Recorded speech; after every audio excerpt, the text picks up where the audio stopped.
Buenas tardes, mi nombre es Alison Narváez, estudiante de segundo semestre paralelo A de la carrera de Ingeniería Química. Voy a hablar acerca de la célula eucariota animal. Esta es una maqueta de la célula eucariota animal. Estas células se originaron hace 2.000 millones de años. Poseen un tamaño mayor hasta 100 micrómetros. Son células que pueden adoptar diferentes formas y se caracterizan por poseer centriolos y abundantes vacuolas de menor tamaño. Primero voy a hablar acerca de su estructura.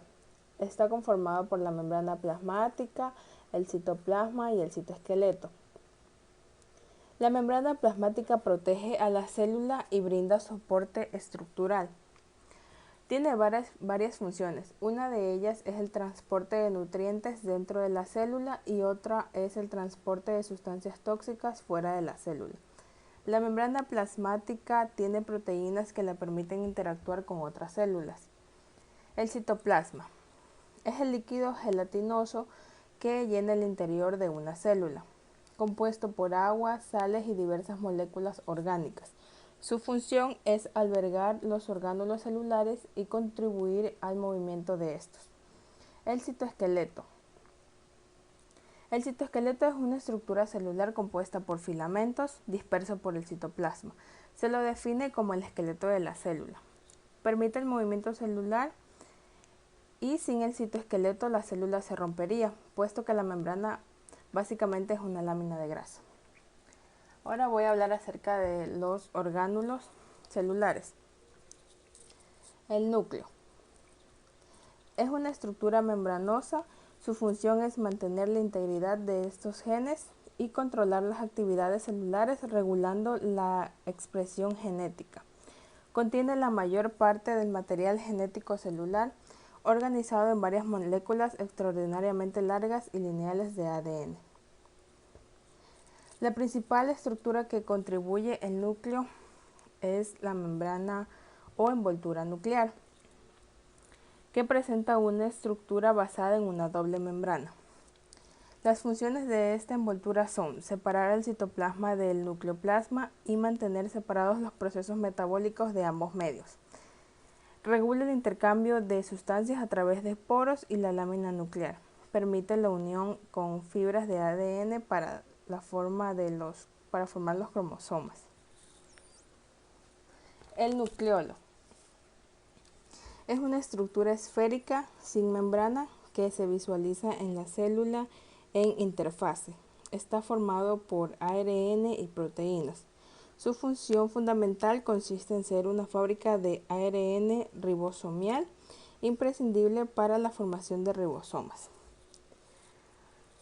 Los poros nucleares sirven como canal utilizado para el transporte de ácidos nucleicos y proteínas dentro y fuera del núcleo celular.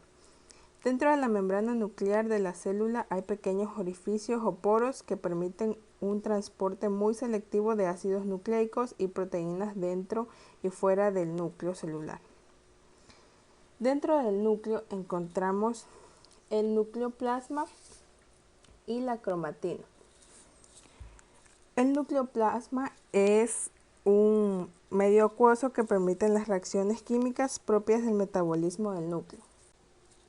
La cromatina proporciona la información genética necesaria para que los orgánulos celulares puedan realizar la transcripción y síntesis de proteínas.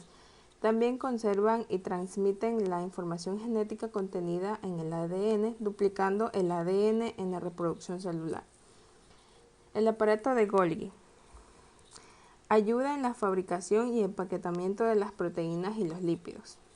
Las vesículas llenas de estos productos se desplazan por el resto de la célula, generalmente atravesando la célula hasta la membrana plasmática, que es su destino final.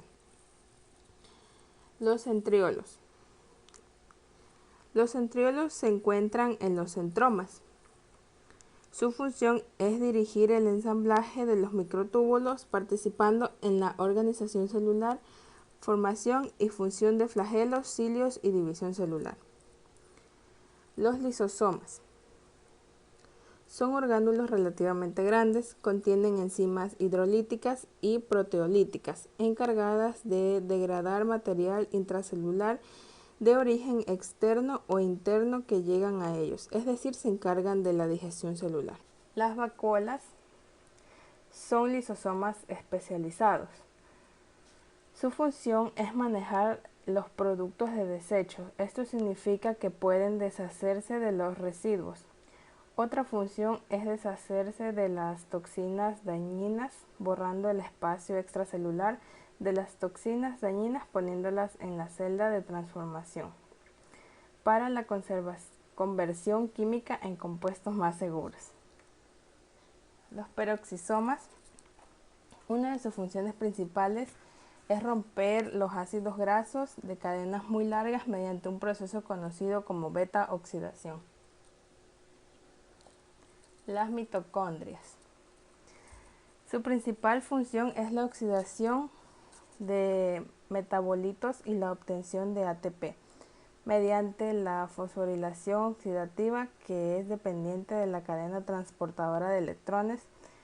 El ATP producido en la mitocondria supone un porcentaje muy alto del ATP sintetizado por la célula.